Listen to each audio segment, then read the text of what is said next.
Hey, I'm Leigh LaRie. And I'm Nik B. And this is Dirty Roses Podcast, where two girls from the City of Roses discuss love, lust, and perception.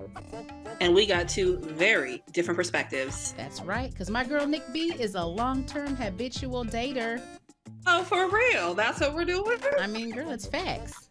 Okay, you're right. And my girl Leigh LaRie was tied down and now newly single and don't know a thing about dating. Dang, well, here we are taking our friends' dating stories and having real life conversations. Dirty Roses Podcast starts now. I'm your girl Leigh LaRie. And I'm Nik B. And welcome to Dirty Roses Podcast. Now, to be clear, we're calling this Dirty Roses Podcast because both Nik B and I hail from the city of Portland, Oregon, which is also lovingly known as the City of Roses. City of Roses. So, unlike what everybody is thinking, this has nothing to do with the bedroom toy, as wonderful and magnificent, as marvelous as it is. Speaking from first-hand knowledge. It has nothing to do with that. No, it's really a play on the fact that roses are like a beautiful symbol of love and adoration, and people give them gifts when you're dating and all those things. So that's kind of where it comes from. And roses, you know, they get a little dirty, and that's what we're here to talk about, right? So that's right. Yeah, so we are taking our friends' dating stories and we're making them topics of discussion about dating, love, lust, and perception, right? Yeah, so anywho, we are in very different spaces in our life and we're taking this episode 1, season 1 of Dirty Roses Podcast. Yes.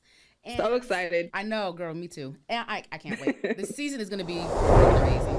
But we are taking this first episode to really introduce ourselves, get to know we know each other, but let y'all get to know us and go from there. Every episode is going to start with like a story or a scenario that we have either experienced firsthand, and Nik B has a lot of those.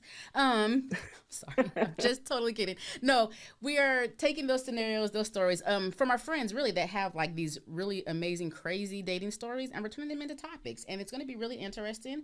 And so before I get to let my wonderful co-host and friend of over 25 years, looking great and amazing, right?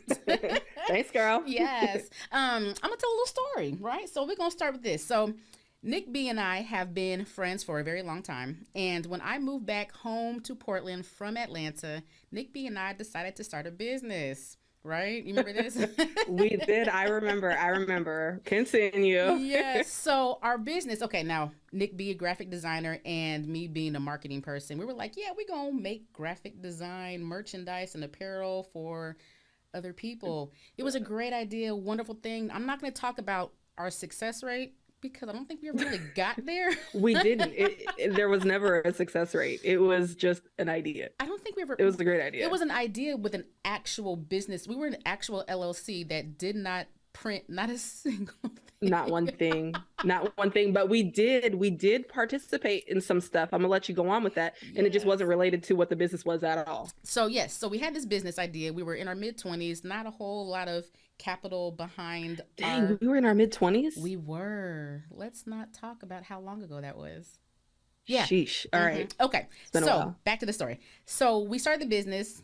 We need to put some money into the business, so we started doing side hustles. And one of the side hustles was event planning. And so amongst many things, including our wonderful reggaeton, African beats, tropical storm events. We did have a tropical storm. We did. We had 2.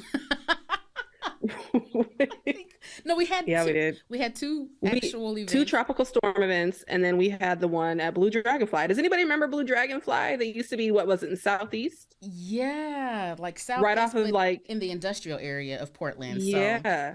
So, it used to go. It used to be a good spot. It used to crack. But remember, our event didn't actually happen because it got canceled the day of, not by us. That's a long story, y'all. Lots of failed. But you know what they say, like, a lot of the most successful people have a lot of failed businesses or failed plans behind them because that's how you get your best experiences, right? Yeah, you usually learn from your mistakes more than you do your success. That part. So in our successes of our mistakes and failures, we were event planners, and one of the events was actually a wedding that we planned for a friend of ours that Nik B has actually known for even longer, and I'd known since the 7th grade with Nik B. We did her wedding. right? Remember this? We did. And, it was fun. It was really great. We were, the planners. We kind of helped with the run the show the day of. The wedding was amazing. It was beautiful, great. This story is happening at the reception. So we're at the reception. We're sitting at the table. We're talking with everybody. They're asking us how we know each other, how we know the bride, the groom. And we're telling the story like, yeah, we've known each other since the 7th grade. And we've been friends this whole time. And then we became partners. And we, we're partners. And they were like, oh, that's great. So y'all were friends and then became partners. And we're like, yeah, it works really well because we know each other really good. We can trust each other. Mm-hmm. It's a great... We vibe off each other. It's a great we know each other. Right, exactly. So... they're like, oh my God, that's so amazing, so romantic. And we're looking at each other like, how is being business partners romantic? It was like the record stopped for us. We said, wait a minute, romantic though. You could like hear the pin drop, right? Yeah, for us. That's what happened. That's what happened. And so we're like, so very Portland-like, because they're everybody loves everybody, and it's a great thing, right? So we're like, wait, back up. We're not really that kind of partner. We're business partners. So it was a good laugh. But if you ever follow, like, I suggest you go follow us on social media because we are flipping crazy. But on social media, we're going to refer to each other as LBP, which means life business partner, because we business partner, because we have that little background. So a little story about us and how we know each other, about our love life with each other. And I use air quotes with that one. We go together, according to some. Right. And per our social media, you might think that. But I'm going to let my girl, Nik B, tell us about yourself and why you are a great host for this dating love life show. No, thanks. I appreciate it. So as Leigh LaRie stated, my name is Nik B. And yeah, we've known each other since middle school. And it's been a while. We've been out of middle school, out of high school, out of college for many years at this point.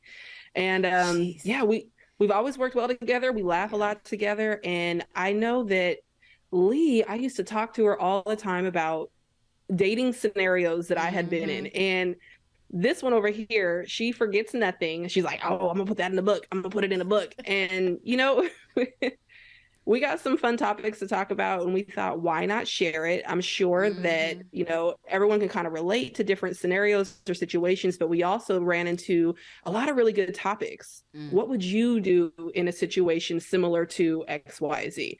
So that's really kind of how we thought about this platform, and talking with others, talking with ourselves, really laughing at ourselves, that part. You got to laugh at yourself.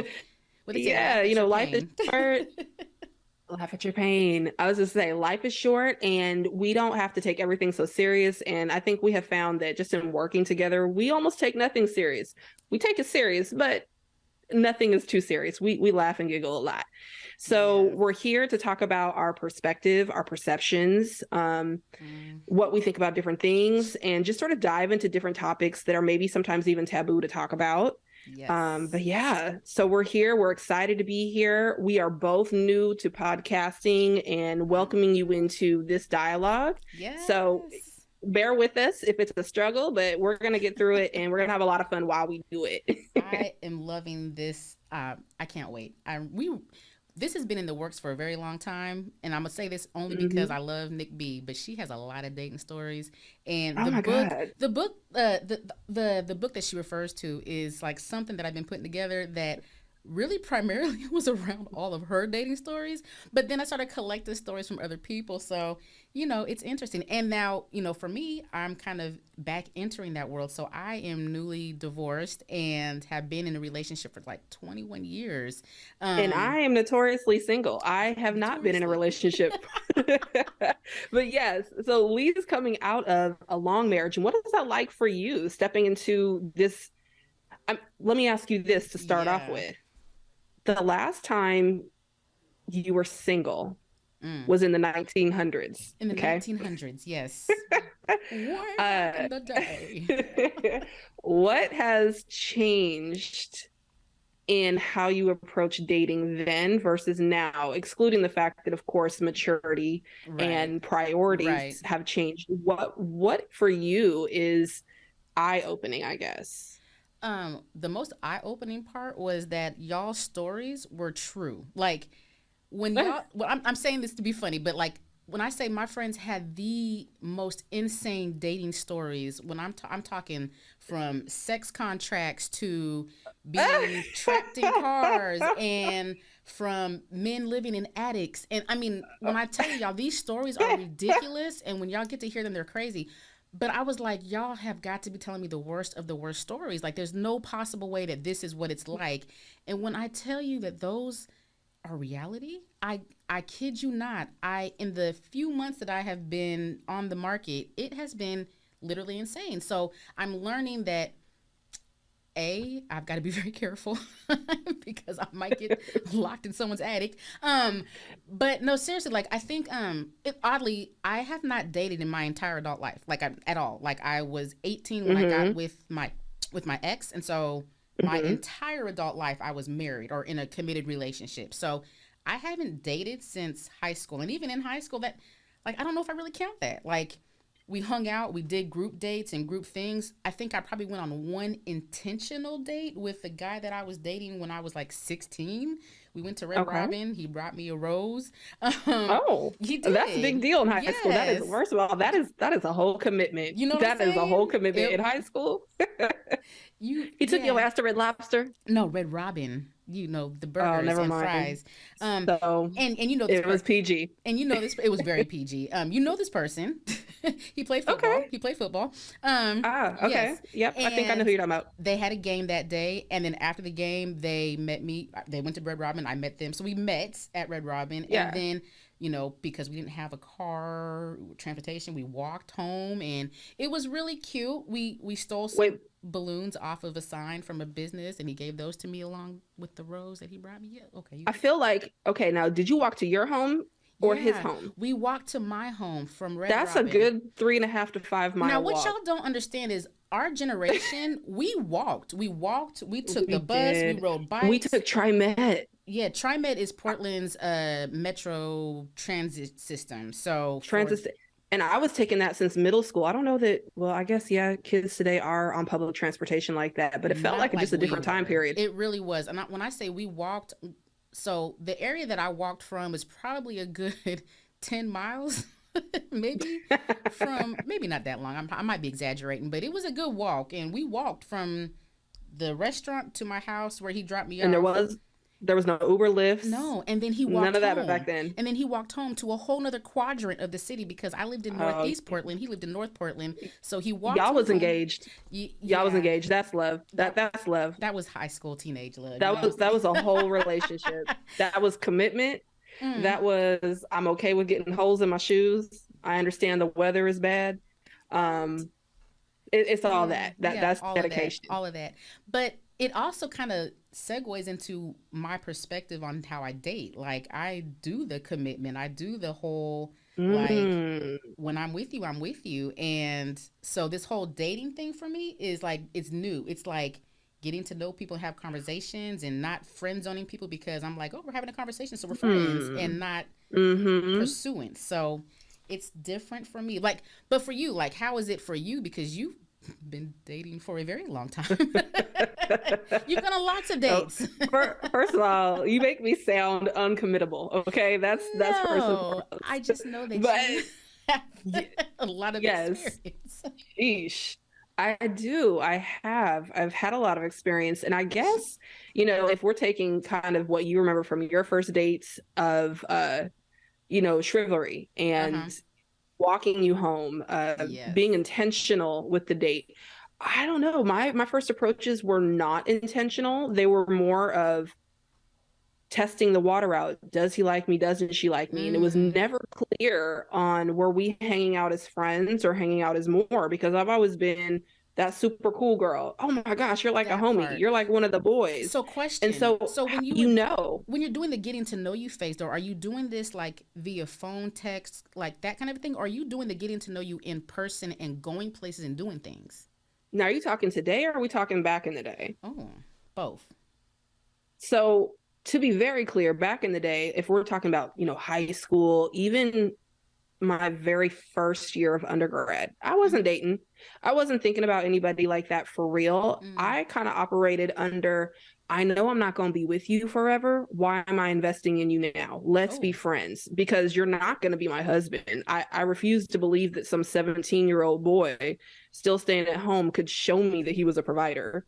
I refuse to believe that, a high school kid that had no direction was ready to invest in me long term when they're still investing in themselves and figuring out who they were. So I wasn't really, and I always felt like if you're gonna date, do it for a reason. Like the whole purpose of dating, right, is to get to know that person, to decide if this is the one you want to be with long term.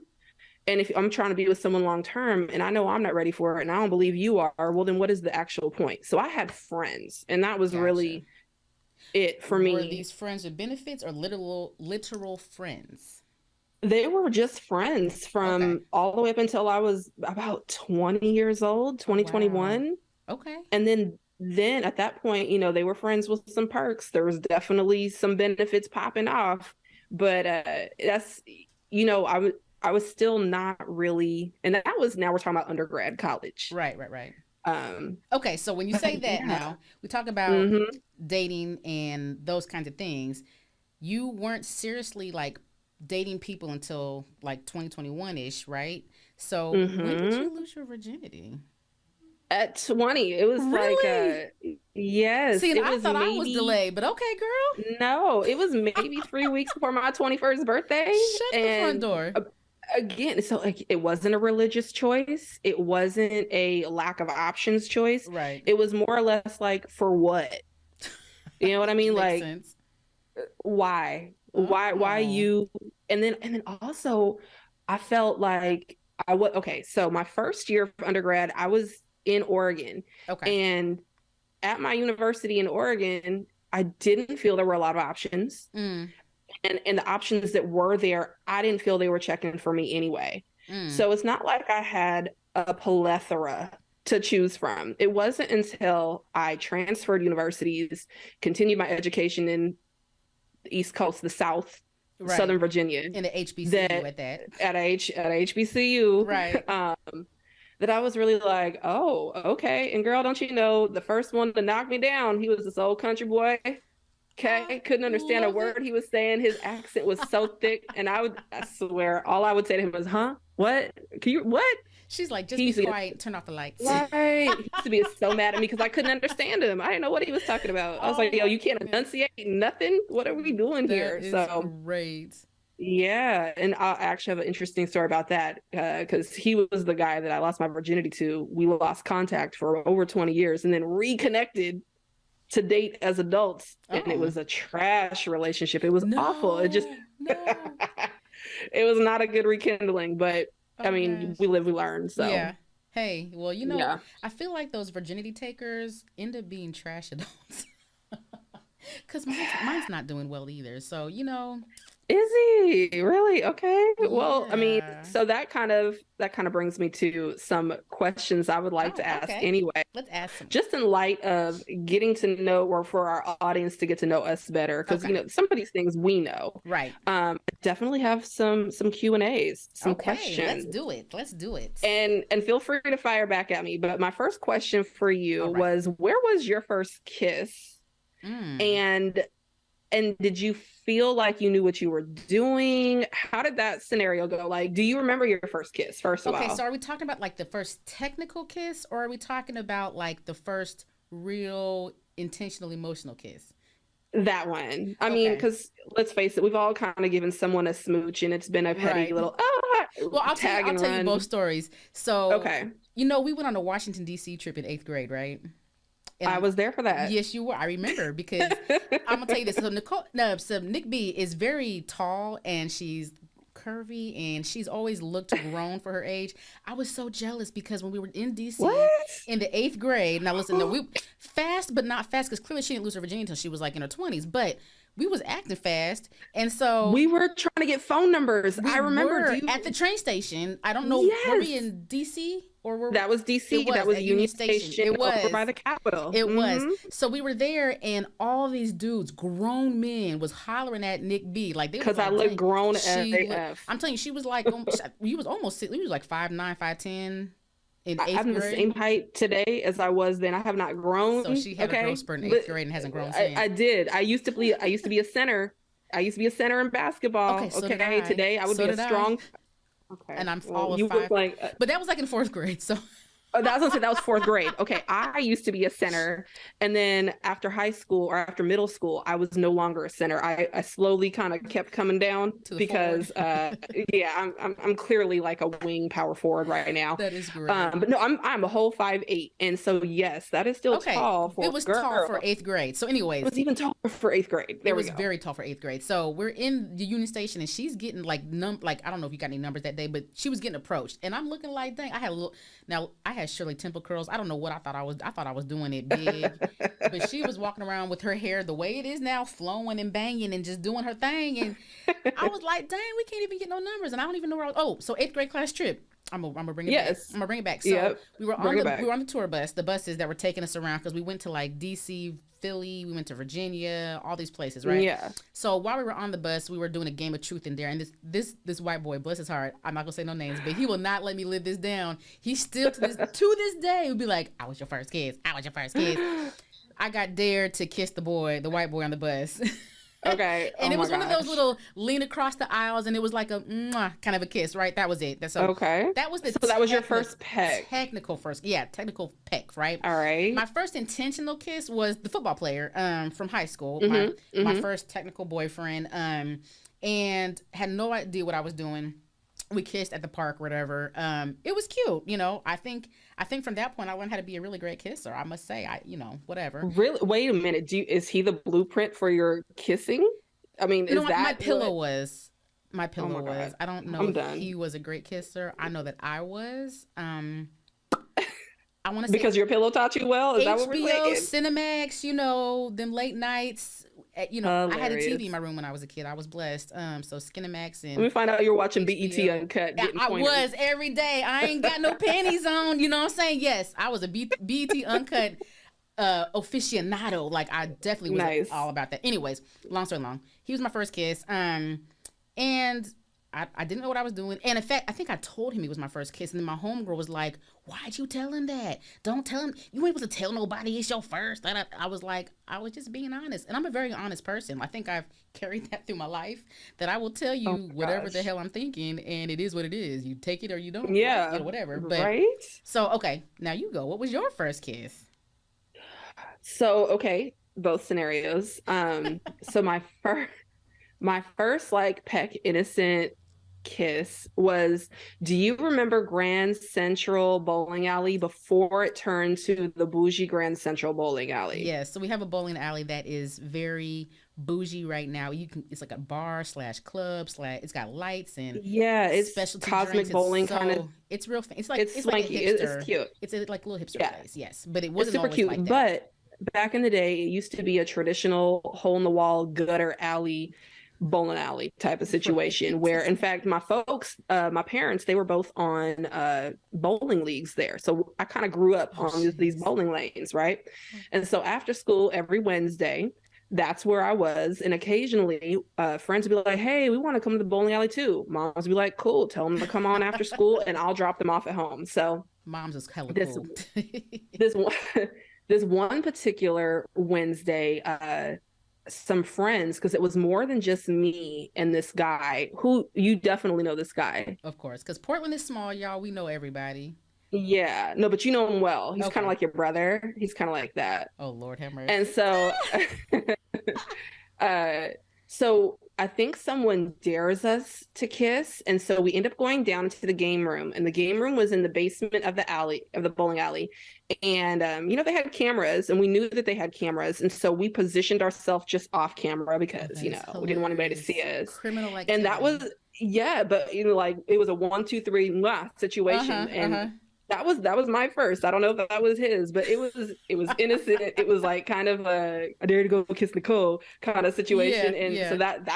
that was the end of it. That's And I was great. like, I was totally nervous, by the way. I think my upper lip was sweating. I don't remember, but I was I can't. definitely nervous.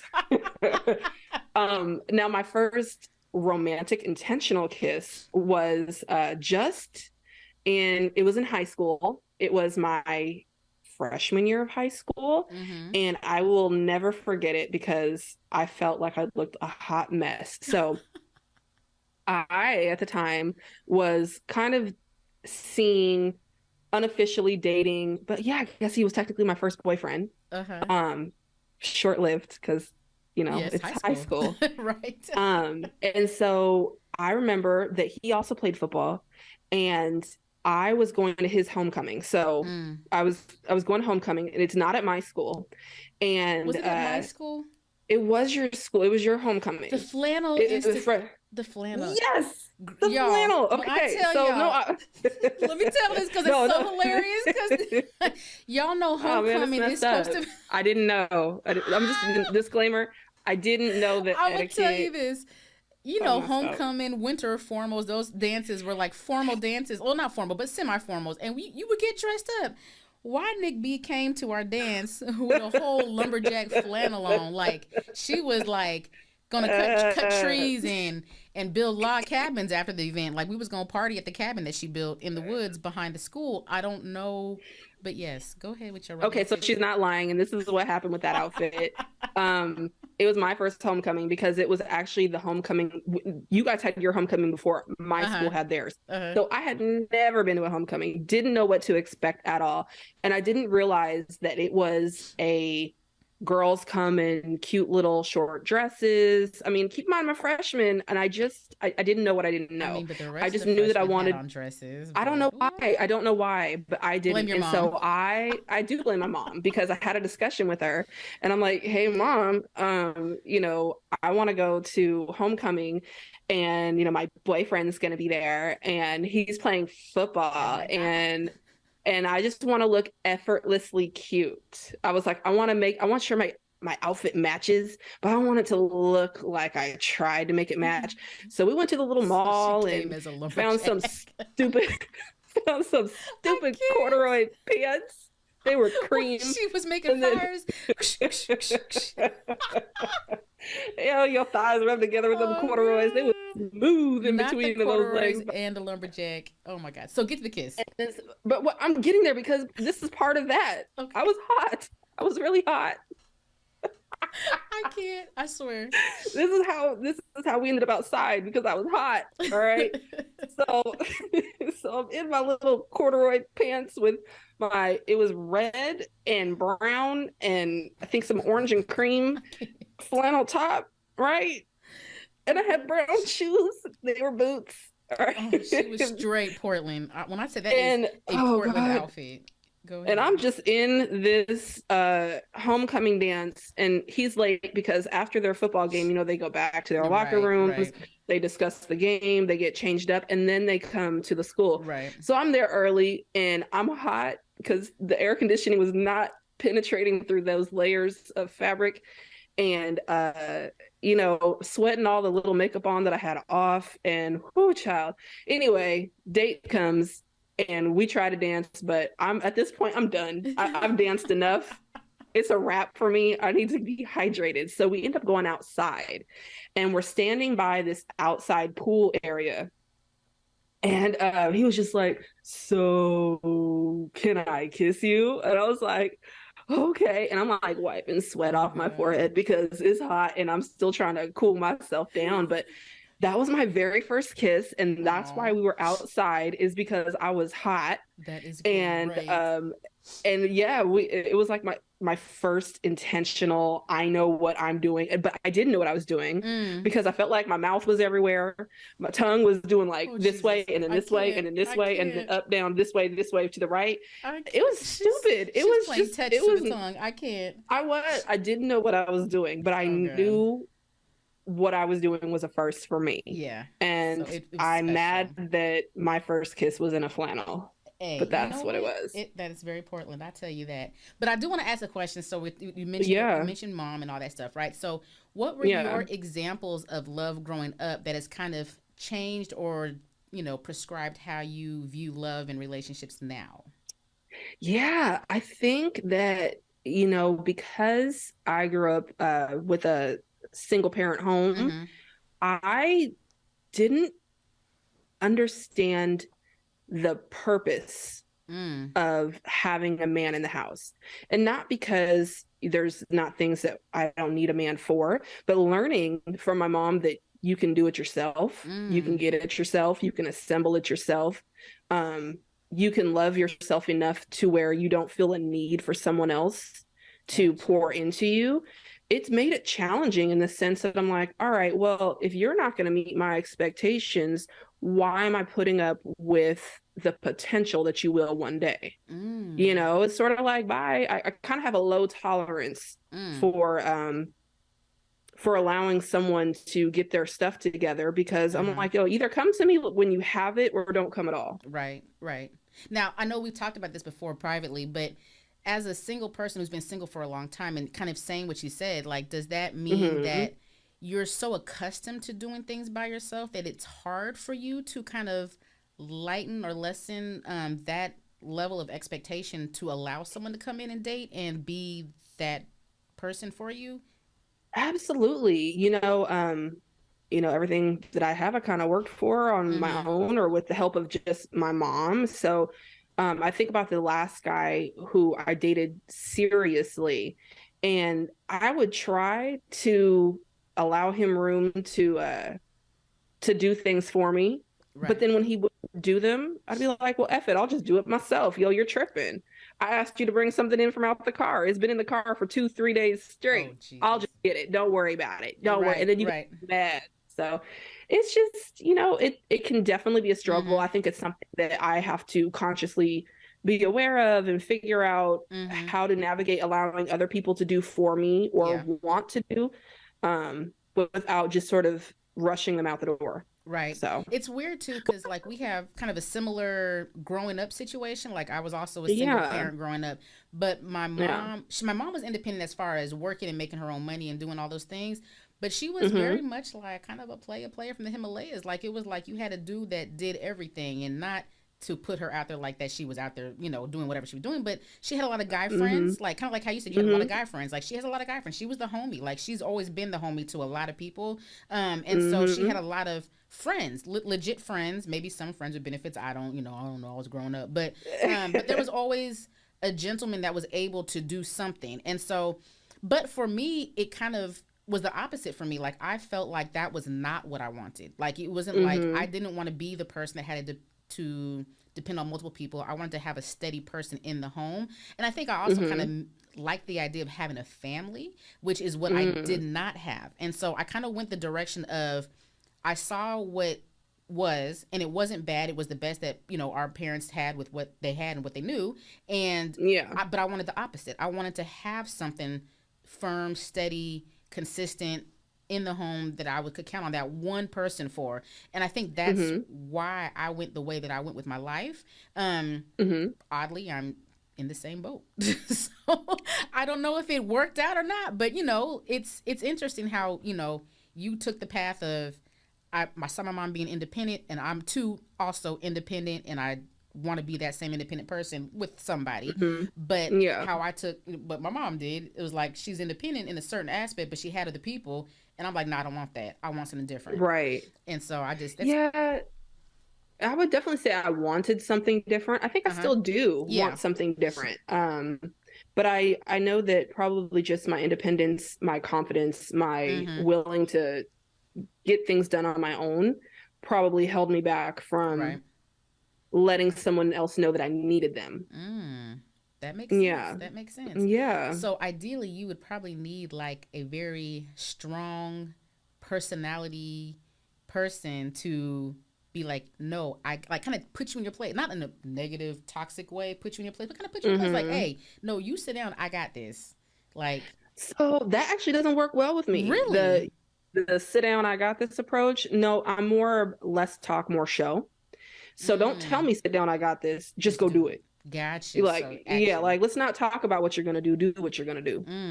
I gotta be able to So see I that I can respond. trust it. I respond more. I respond to Gotcha. that much more over a conversation of intention. I need to see results. Gotcha. Rather than Right. And we'll talk about this later. We have a show later in the season about polyamory and about having multiple people and how that benefits certain relationships, but also the stigmas and the myths that come around that.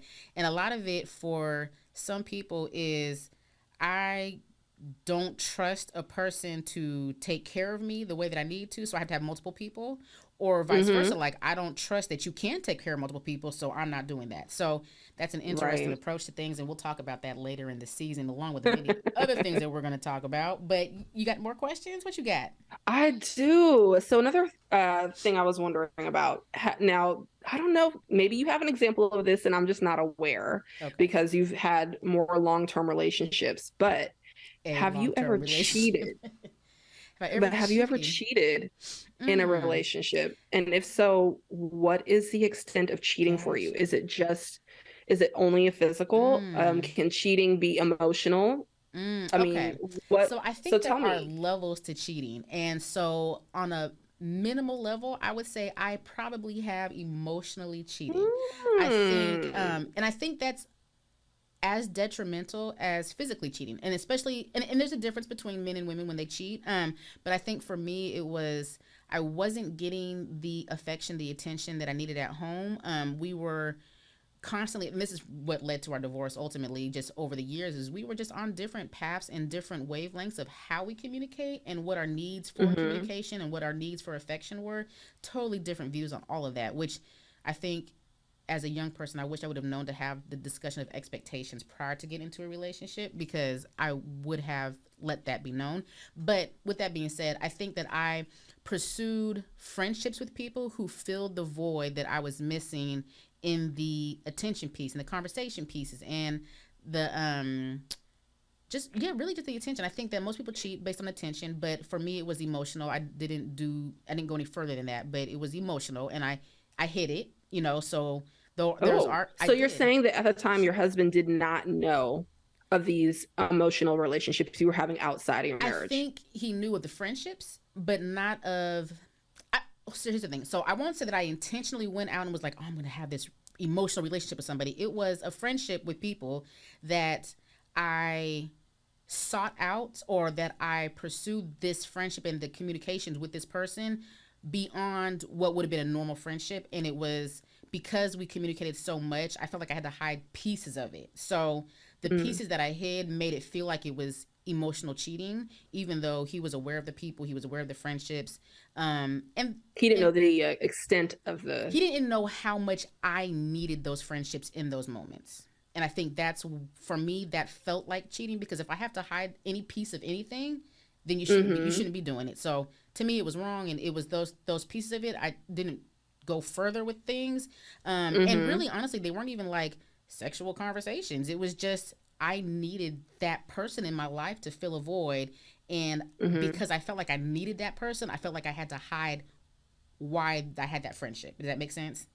Yeah. Yeah. So yeah, no, it does. For me, that's what it was. But yes, it's hard for me to answer that question because I've only been in one long-term relationship, like literally my entire life. So, well, I mean, emotional cheating is a real thing. I know that a lot of friends that I have talk about that in their relationship. They're like, oh, well, no, he didn't actually physically cheat on me, but I feel that he is more emotionally or mentally vested in someone else right now, and it doesn't make me feel good. And I think for women, so then we talk about that. Yeah, I think for women, emotional cheating is a lot deeper than sexual cheating, because women need those connections. Women need to feel desired, feel wanted, to feel just the presence of their person. And when their person is giving that level of attention to somebody else, it cuts a little bit deeper than just a wham bam thank you man, because those are physical, and it's really the sexual cheating, not that it's excusable, is kind of a quick and physical thing that does not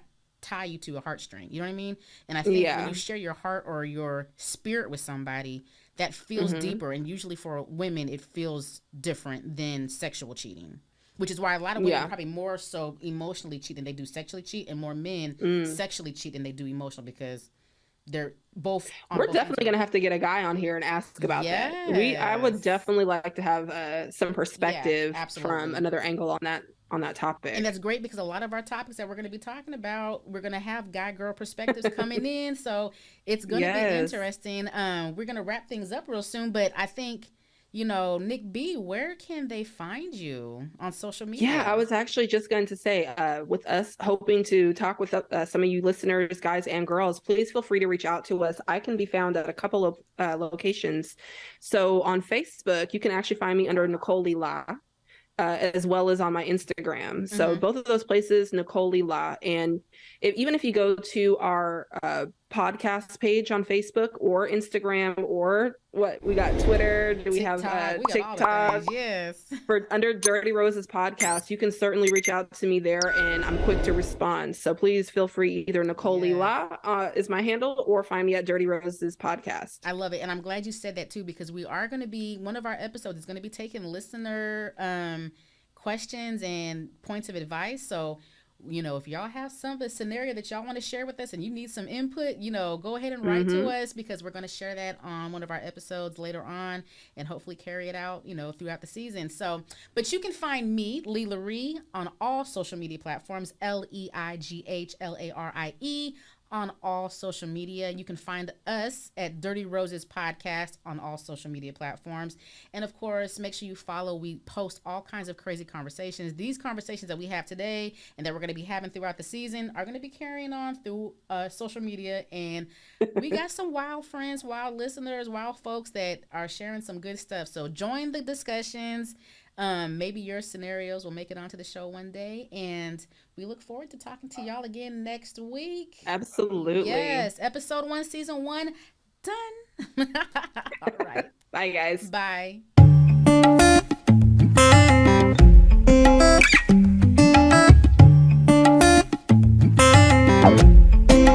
Vocal